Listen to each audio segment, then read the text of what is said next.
visto preto e branco desde o dia que eu nasci. Tá ligado não? E quando entras em campo. Vídeo aqui do canal Vozão Matador no YouTube. Hoje vamos mostrar o vídeo com os gols de Ceará 6, Caucaia 1. E durante os gols eu já vou fazendo a análise ali, mostrando os gols, tá? Só dar aqui uma palavrinha aqui aos baianos, que alguns comentaram aqui no vídeo passado, que eu falei que o Bahia ganhou sem esforço. Quando eu disse sem esforço, é porque eu esperava que o Bahia amassasse mais o Ceará, adiantasse as linhas, principalmente ali no início do jogo. E não foi bem assim o jogo, né? Foi até certo ponto assim equilibrado, os gols não saíram assim de uma grande pressão. Foi nesse sentido aí, não de desmerecer o Bahia, não, beleza? Então vamos lá para o vídeo. Antes, só pedir que vocês não se esqueçam de se inscrever no canal, de comentar qualquer coisa que vocês não concordem aí embaixo e de deixar o joinha para o vídeo se propagar, ajudar a gente aqui a crescer. Vamos lá! Aí já foi logo o primeiro gol, o Rick que fez o seu primeiro gol com os profissionais. A gente vai se apegar aqui muito ao que foi o jogo, tá? Ceará que entrou aí com o time sub-23, do time de cima apenas João Ricardo, Kelvin e Bachola. João Ricardo não foi muito exigido, mas quando foi, estava lá, salvo no gol do Caucaia, que também era uma bola indefensável, diga-se de passagem. Os nossos dois zagueiros comportaram bem, Buiú voando em campo, fez o seu gol, dessa vez pôde comemorar sem ter sido expulso, é o segundo gol do Buiú como profissional e o segundo gol com a camisa do Ceará, jogando muita bola o menino Buiú. Inclusive um gol de cabeça. O Alessandro também se comportou muito bem, bom jogador, um cara que tem um volume de jogo muito bom, tanto defensivamente como ofensivamente. Deixa a desejar um pouquinho assim no último terço do campo. Às vezes numa finalização, um pouco afobado, né? Às vezes num último passe, num cruzamento. Os nossos volantes, o Martin, um pouco discreto na partida, mas também fez um gol de pênalti. E o Giovani joga bola demais, cara, muito participativo.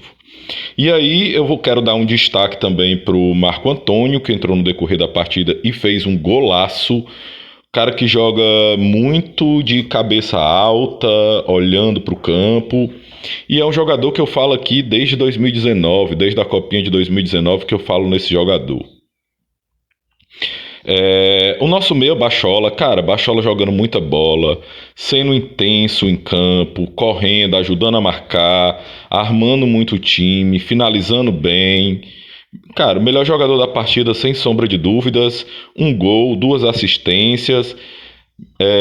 Poderia ser um jogador que podia achar que estava sendo desvalorizado em estar aí, mas não, está correndo, está conversando com os meninos. Ainda acho que há uma certa má vontade com parte da torcida ao avaliar ele, mas ele vem mostrando muito futebol, guardado as proporções de ser um campeonato cearense, mas ele está correndo, está se esforçando, está conversando, vem sendo importante para esses meninos nessa formação, nessa transição deles. Então é um jogador que eu acredito que o Ceará, assim como o técnico Guto, deve começar a olhar com bons olhos. Lá no ataque, o Kelvin jogou espetado como ponta, foi bem. É um jogador que ainda é um pouco discreto, né? Não é tão protagonista, mas foi bem. Apareceu defensivamente, apareceu ofensivamente, inclusive na hora do gol do Bachola. Vocês veem aí esse lance aí. O Bachola tomou a bola dando um banho de cuia no adversário e passou pro João Castro fazer esse gol. João Castro, que estreou aí com a camisa do Ceará, um cara que veio do Internacional, passagens pela seleção brasileira de base. A própria torcida do Inter não achou muito legal ter liberado ele, veio sem custos para o Ceará e o Inter nem porcentagem dele tem. Ele passou por uma cirurgia, meio que está em recuperação, não é um centroavante assim muito fixo, né, na partida, mas assim, mostrou que tem faro de gol, perdeu até um gol no jogo, mas se mostrou muito bem. O Rick, cara, falar do Rick é um pouco complicado. Ele fez um gol, muito participativo, dribla, não se esconde do jogo, mas peca muito na finalização, né? Precisa caprichar um pouco mais para ser mais decisivo nessas horas. E aí, cara, toda vez que eu vejo esse lance do Bachola, aí eu digo assim, não, pô, esse cara tem que ter uma chance no time de cima, né, cara? Não é possível. Mas vamos pra frente. Cara, jogo muito bom pra gente ver esses meninos. A gente tem que salientar aqui a garra do Caucaia, um time que fez assim um apanhado de jogadores para jogar contra a gente. E o Ceará fez o que tinha que fazer, que era golear. E foi lá e goleou. Eu vi, assim, alguns analistas, assim, muito desmerecendo o Caucaia, mas a gente tem que lembrar que o Ceará tá com um time aí com sub-20, sub-17, sub-23, mais o Bachola. Então, de certa maneira, também é um time meio em formação, né? E se a gente lembrar, o Fortaleza fez 4-1 nesse Caucaia. E o Ceará fez 6, meu irmão. Não é brincadeira, né? Então, eu acho que a imprensa da gente precisa começar a valorizar mais isso daí, né? Às vezes subvaloriza demais as coisas que acontecem no Ceará e supervalorizam demais as coisas que acontecem do lado lá do Fortaleza. Era uma coisa que a gente precisa falar. Muitos desses meninos aí mostrando que serão bons valores para o nosso time profissional, nos dá uma perspectiva de futuro imensa. E eu acredito que alguns já vão ser muito importantes até nesse ano mesmo, né?